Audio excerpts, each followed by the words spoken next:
हे guys, good morning. Welcome back to our new blog. नवीन ब्लॉगमध्ये तुमचं स्वागत आहे. तर आपण आपल्या शेतामध्ये आलो आहे आणि शेतामध्ये आल्यानंतर पहिल्यांदा इकडं आलो होतो कारण की काल पाणी चालू होतं आणि आज पण कंटिन्यू चालू आहे. तर काय कंडिशन आहे थोडं चेक करायसाठी आलो होतो आणि ठीक आहे, हळूहळू का होईना पण पाण्याची लेवल वाटते, जी की तुम्हाला हे पांढरी लाईन दिसते तिथपर्यंत आपल्याला फील करून घ्यायचं आहे, जेणेकरून एवढं जरी भरलं तरी आपल्याला भरपूर स्टॉक होईल. आणि तुम्हाला समोर दिसत असेल पाणी चालू आहे आपल्या विहिरीतून आणि जास्त काय आता पाणी कुठे चालू नाही आहे कारण ज्वारी ते आपलं भिजून झालेलं आहे सर्व. फक्त आता आपली द्राक्ष बाग असेल आणि हरभऱ्याला चालू आहे. बाकी म्हटलं तर मग आता इनटेक जास्त असल्यामुळं आपल्याला जाणवत नाही ते खाली गेलेलं. तर हे अशा लाटा जे दिसतात तुम्हाला समोर ते येणं गरजेचं असतं कारण जे खालचे मासे आहेत त्यांना ऑक्सिजन मिळतो आणि पाणी मधले मासे आहेत ते जिवंत राहण्याचं प्रमाण वाढतं. कारण की जर पाणी असं स्तब्ध असेल त्याच्यामध्ये ऑक्सिजनचा पुरवठा जास्त होत नसेल तर ते मासे जिवंत राहत नाहीत, ते लवकर मरतात. होऊ शकतं ड्रीप अंतरण्याचं काम चालू आहे, जे की आपण उसाला ड्रीप करणार आहे. तर तेच जे दंड आपण सोडलेले आहे त्याच्यामध्ये ड्रीप अंतरण्याचं काम चालू आहे, जे की सबलाईन पहिल्यांदा करून त्याच्यानंतर ड्रीप आहे ते प्रत्येक दंडामध्ये कशा पद्धतीने अंतरले जाते हे थोडं आपण बघू. बाकी तेच आपल्या शेतामध्ये आज टास्क चालू आहे कारण की काल बघितलं असेल हरभऱ्याला पाणी चालू होतं, जी की आपण ड्रीप लाईन आहे ती शिफ्ट करत होतो भिजवण्यासाठी. पाहिलं नसेल तर आपल्या यूट्यूब चॅनलवरती आहे, तुम्ही जाऊन पाहू शकता.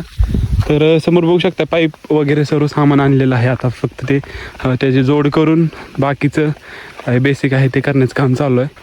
तर गाईज समोर बघू शकताय सबलाईन अंतरण्याचं काम चालू आहे आणि हे कशा पद्धतीने अंतरल्याने ह्याचं काय काम कशा पद्धतीने होते तेवढं गुलाबबाईकडून माहिती घेऊ. गुलाबबाई जरा थोडी माहिती द्या ना, हे कशा पद्धतीने आता आपण ट्रिप लाईन करणार आहे आणि दोन्ही साईडला का हे टाकलेलं आहे सबलाईन. हे एका एकरमध्ये 2 सबलाईन केलेले आहेत एक प्लॉटमध्ये. कारण की दोन्हीकडे सारखं पाणी पडत नाही, दोन्हीकडे सबलाईन असल्यामुळे दोन्हीकडे सारखं पाणी पडते.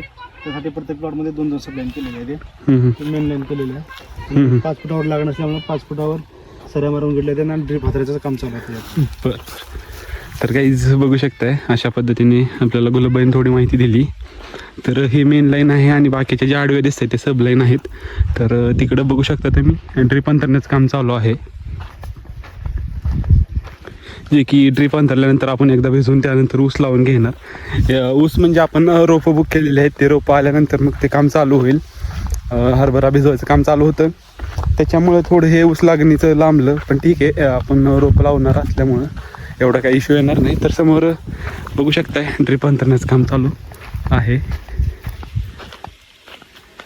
हे 20 mm आहे कारण की 20 mm साईज मोठी असते आणि पाणी व्यवस्थित प्रकारे पडतं, त्याच्यासाठी आपण 20 mm हे निवडलेलं आहे. आणि बघू शकता इथं हे अशा पद्धतीने कंपनीतून येतं, त्यानंतर आपण असं पद्धतीने अंतरून घेतो आपण. तर समोर बघू शकताय जे की सबलाईन इथल्या तुकड्यामध्ये टाकून झालेले आहे. बाकीच्या तुकड्यामध्ये जे टाकायचे राहिलेले आहेत त्यासाठी आपले गुलाबबाईन जे सोने आहेत ते पाईप तिकडे घेऊन जात आहेत. त्याच्यानंतर मग काय आहे ते असे जॉईंट करतील, जे की तुम्हाला मी इथं दाखवू शकतो. हे बघू शकताय हे अशा पद्धतीने जॉईंट करून आपल्याला एकाला एक पाईप जोडावं लागतात कारण की अखंड पाईप नसतो, ते आपण जॉईंट करूनच एवढा मोठा पाईप तयार करतो. आणि हे आपण मागवलेलं होतं ड्रिपचे बंडल तुम्हाला दिसत असतील, तेच नंतर अंतरायचं काम चालू आहे तिकडं. की इकडं बघू शकताय हे टेप आहे मोजण्यासाठी. बाकी हे इथं टोपण लावतं शेवटला आणि एल्बो आहेत, बाकी लबर आहेत जे की ड्रिप लाईन जोडण्यासाठी आपण वापरतो. तर सरीतलं अंतर 5 फूट आहे आणि 2 रोपांमधलं आपण 1.5 फूट अंतर ठेवणार आहे. त्याच्या पद्धतीनं आपण लागवड करून घेतो आहे.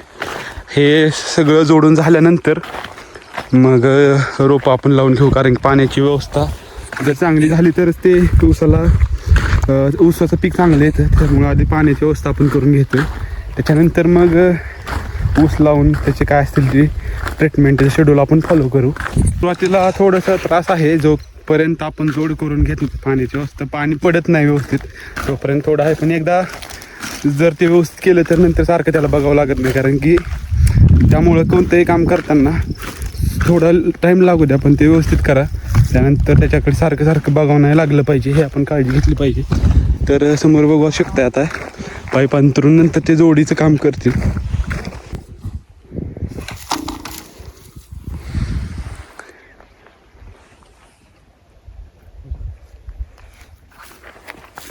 हे अशा पद्धतीने सुरुवातीला पाईप टाकून घेतात, त्याच्यानंतर त्याची जोड केली जाते.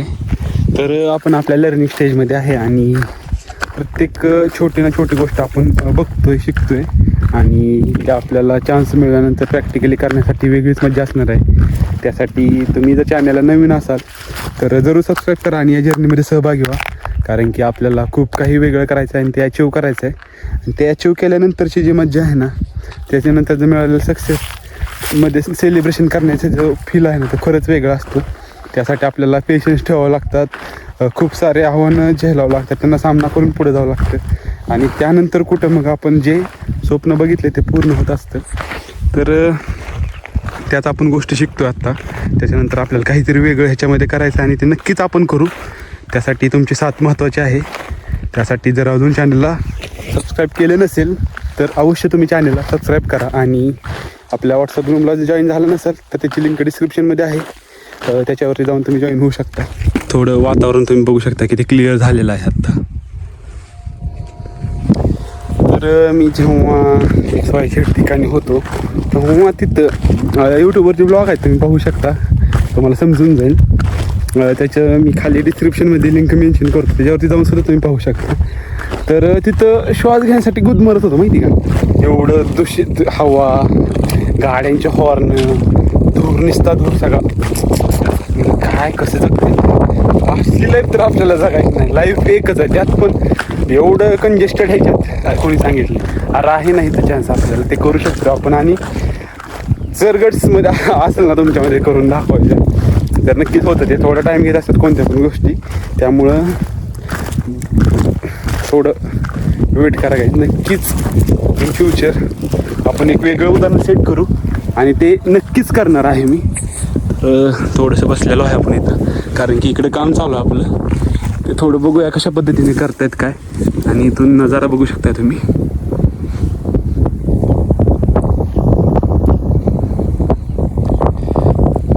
तर काही गोष्टी बोलण्यासाठी खूप सोप्या असतात, त्या प्रॅक्टिकली करायला गेलं तर खूप अवघड असतं आणि ते खरंच आहे.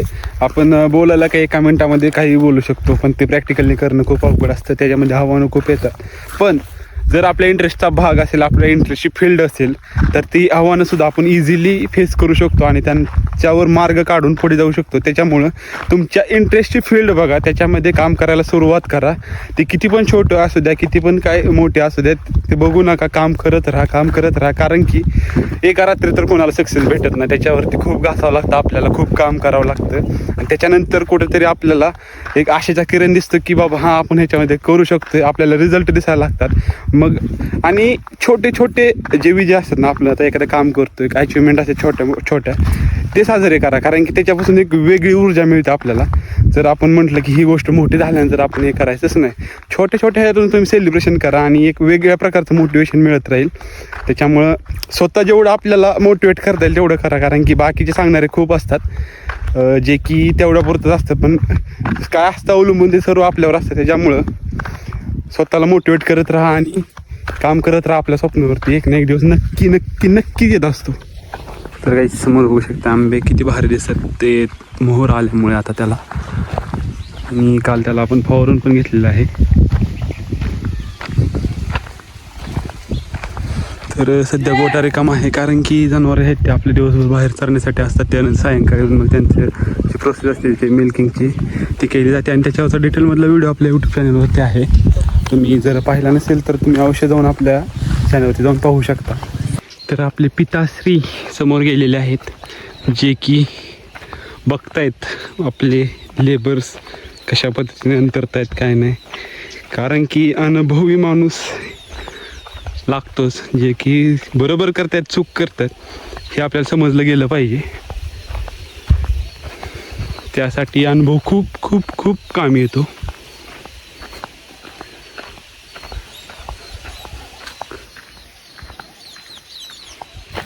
तर हळूहळू चालू आहे ड्रीम अंतरण्याचं काम. त्यानंतर आपले गुलाबभाई आणि सोन्या आहेत ते पाईपाची जोडच करतात आणि बाकीचे हे सामान आहे त्याच्या निगडीत हे बघू शकताय. नळ आहे त्याच्यामध्ये, हे अशा पद्धतीने पण चालू होतात. बाकी वॉल्व आहेत, बाकी एल्बो वगैरे सर्व सामान इथं आणून ठेवलेलं आहे. जे की एकदा जोड झाली म्हणजे नंतर टेन्शन नाही, आपल्याला डिरेक्टली ऊस लावून घ्यायचा आहे. तर हे 20 mm ड्रिप आहे. तर ऊसाच्या प्लॉटमध्ये पाईप अंतरण्याचं काम चालू आहे, तसे ड्रिप अंतरण्याचं काम चालू आहे. तर ते कंटिन्यू होईलच आणि ते 1-2 दिवसामध्ये ते कंप्लीट होऊन नंतर आपण ऊसाची रोपं लावून घेणार आहे. तर तोपर्यंत आपण आपल्या सीताफळाच्या प्लॉटमध्ये आलो आहे, जे की आता हार्वेस्टिंग टोटली झालेले आहे. जे लास्टला आपण तोडा केला 20 कॅरेट निघाले फक्त आणि ते 55 रुपये प्रति किलोनं गेले. आणि त्याच्यानंतर आता तोडा संपूर्ण झालेला आहे आणि आता बघू शकताय पान गळती झालेली आहे टोटली, म्हणजे होत आहे अजून, जे की पानं पिवळी होत आहेत आणि त्यानंतर खाली गळून पडत आहेत. आता याला पाणी सोडायचं नाही, काय नाही, टोटली रेस्टवरती. त्याच्यामुळं सीताफळ जे पीक करणार असतील त्यांच्या तिकडे जर पाण्याची समस्या असेल तर ते करू शकतात. जर व्यवस्थित मार्केटिंग वगैरे त्याचा अंदाज घेऊन तुम्ही जर केली तर नक्कीच कमी पाण्यामध्ये सीताफळाची बाग येऊ शकते. तर बघू शकता आता टोटली रेस्टवरती आहे आणि पानगळीत चालू आहे. आता 4-5 महिने तर ह्याला काही पाणी सोडायचंच नाही आपल्याला. जरी सोडलं तर त्याची सेटिंगमध्ये प्रॉब्लेम येतो असं म्हणतात. जसं मी आत्तापर्यंत लर्निंग स्टेजमध्ये मी ऐकत आलो आहे, वाचत आलो आहे त्याच्याप्रमाणे. तर साधारणतः ह्याची छाटणी आपल्याला पुढच्या वर्षी लवकर घ्यायचा प्लॅन आहे, कारण की यावर्षी मार्केटिंग बघितलं तुम्ही कशा पद्धतीने होतं काय होते. तर तीच चूक पुढच्या वर्षी होऊ नये म्हणून आपण वेगळं पाऊल उचलतो. आता 2 प्लॉट तयार होतील आपले, जे की तुम्ही बघितलं असेल हरभऱ्याचं पीक केलं आपण, त्याच्यामध्ये तो एक प्लॉट आहे तो आता 3 वर्षाचा होईल पुढच्या वर्षी, त्याला पण आपण सीताफळ धरू शकतो. मग दोन्ही ह्याचं आपण मॅनेज करू शकतो, एक पुढे एक मागं, जेणेकरून दोन्ही पण मार्केटमध्ये सापडले पाहिजे असा आपला विचार आहे. तर नक्कीच तसं करू. आणि बघू शकता आता, आणि ह्याचा खत पण चांगला होतो. जे पान आहे ते जमिनीतच गाडले जातात आणि ते कुजले जातात आणि ते झाडाला त्याचा फायदा होतोच. हे गाईज, तर समोर बघू शकताय ब्युटिफुल असा सनसेट झालेला आहे. आणि आजच्या दिवसभरातल्या ज्या टास्क होत्या त्या एका तुकड्यातल्या आपल्या कंप्लीट झालेल्या आहेत, बाकी राहिलेल्या त्या आपण नंतर कंप्लीट करून घेणार आहे. तर हा व्हिडिओ तुम्ही शेवटपर्यंत बघितला त्याबद्दल मी तुमचा मनापासून आभारी आहे. भेटू एका नवीन व्हिडिओमध्ये, तोपर्यंत थँक्यू.